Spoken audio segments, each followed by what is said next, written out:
Voici la célèbre recette à 2 ingrédients que tout le monde adore préparer.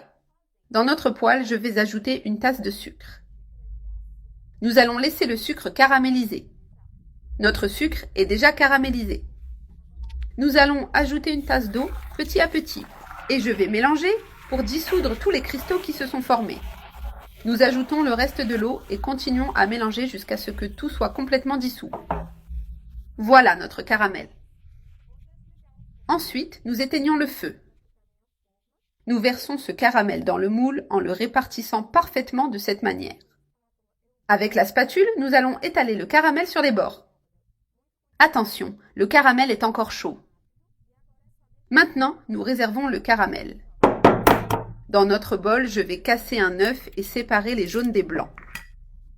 Avec une cuillère, nous séparons le jaune et le mettons dans un autre bol. Je vais faire cela avec tous les œufs en plaçant les blancs dans un grand bol. J'ai déjà séparé tous les jaunes des blancs. Maintenant, avec le batteur, nous battons les blancs en neige.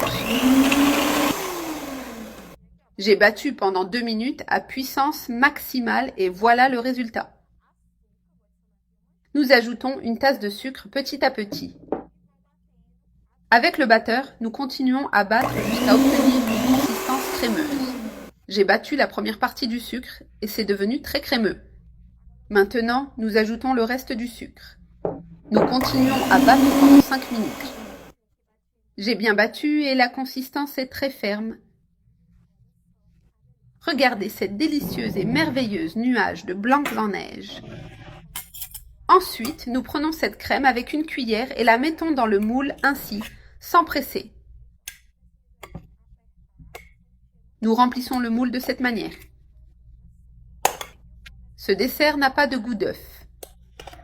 J'ai déjà réparti la crème dans tout le moule et nous l'étalons bien pour qu'elle soit uniforme.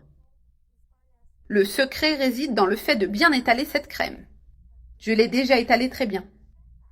Maintenant, nous plaçons le moule dans un autre moule de même hauteur. Nous ajoutons un peu d'eau jusqu'à la moitié du moule pour aider à la cuisson.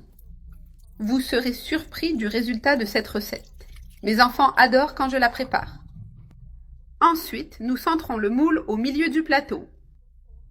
Nous mettons au four préchauffé à 180 degrés pendant 30 minutes. Notre dessert est prêt. Nous allons le démouler et le caramel a bien fondu. Regardez ce dessert délicieux et incroyablement parfait. Maintenant, nous allons couper un morceau et vous montrer le résultat. Il est moelleux et merveilleux, notre dessert. Vous ne regretterez pas de faire cette recette à la maison. Je suis sûre que tout le monde va adorer. Nous prenons un morceau avec la spatule et regardez comme c'est délicieux.